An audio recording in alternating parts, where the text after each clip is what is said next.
Kumusta po kayo? Bago po ang lahat, first things first.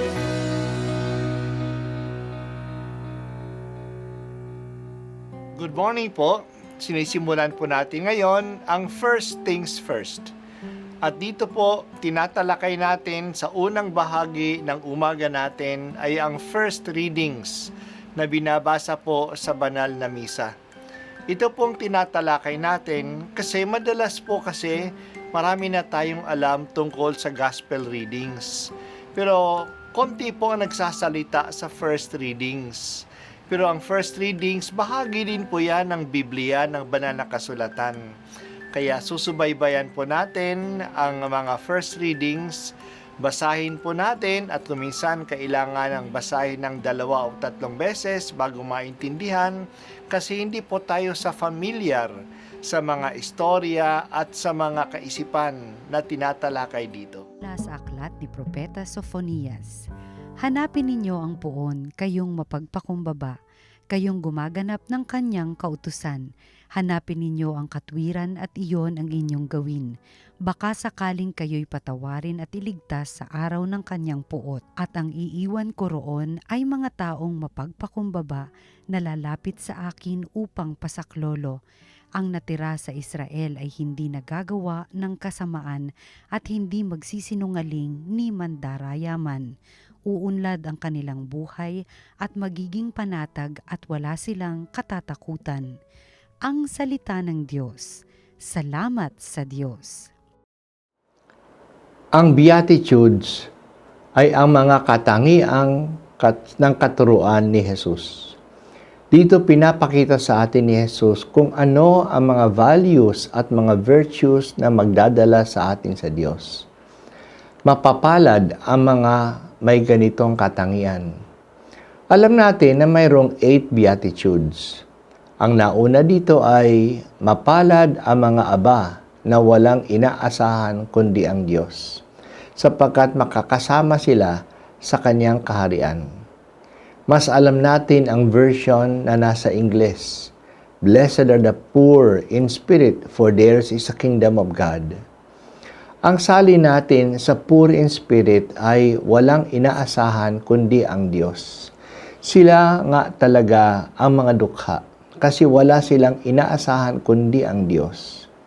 Ang sinulat ni Propeta Sophonias na ating narinig ngayon ay mas lalong nagpapaunawa sa atin ano ba itong poor in spirit o walang inaasahan kundi ang Diyos. Nabasa natin, hanapin ninyo ang puon, kayong magpakumbaba, kayong gumaganap ng kanyang kautusan. Hanapin ninyo ang katwiran at iyon ang iyong gawin. Baka sakaling kayo'y patawarin at iligtas sa araw ng kanyang puot. Ang taong dukha ay ang magpakumbaba at sinisikap niyang gawin ang mga utos ng Diyos. Hindi na siya iyong mayabang na ang gusto lamang niya ay ang kanyang ginagawa. Ang pagsisikap na paggawa ng batas ng Diyos ay ang pagsisikap na mamuhay ayon sa katwiran. Nagpapailalim siya sa tama at katarungan. Ang taong poor in spirit ay mapagpakumbaba. Hindi siya natatakot o nahihiya na humingi ng saklolo sa Diyos. Siya ay makakatanggap ng biyaya ng Diyos. Talagang mabibilang siya sa mga pinaghaharian ng Diyos. Ang Diyos ay handang tumulong sa atin. Nag-uumapaw siya sa kabutihan at talagang mahal niya tayo. Ang dami niyang mga biyaya na handang ibigay sa atin. Kung naibigay na nga niya ang kanyang kaisa-isang anak, ano pa kaya ang hindi niya maibibigay sa atin? Ang tanong ay, may kahandaan ba tayong tumanggap sa kanyang biyaya? May receiving capacity ba tayo? Kapasidad na tumanggap. Humihingi ba tayo ng tulong sa kanya? Ang humihingi ng tulong ay yung mga may kababaang loob. Kinikilala nila na hindi nila kaya sa kanilang sarili lamang na pagsisikap ang mga kabutihang ito. Kailangan nila ng tulong. Kailangan nila ang saklolo at ang patawad ng Diyos. Sila yung poor in spirit. Sila yung wala nang inaasahan kundi ang Diyos lamang. Ganito ba ang diwa natin? Kinikilala ba natin ang ating pangangailangan sa Diyos? Sa mga material na bagay, gusto nating maging self-sufficient. Tanda ng kahinaan ang paghingi ng tulong sa iba.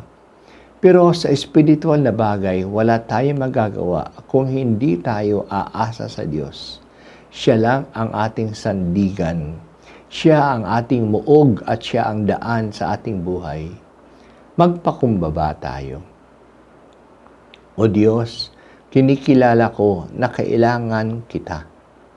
Ikaw lang ang mga pagliligtas sa akin.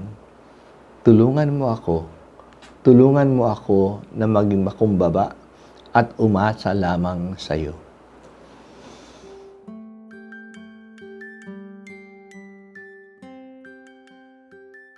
At ako po ay si Bishop Broderick Pabilio dito sa First Things First.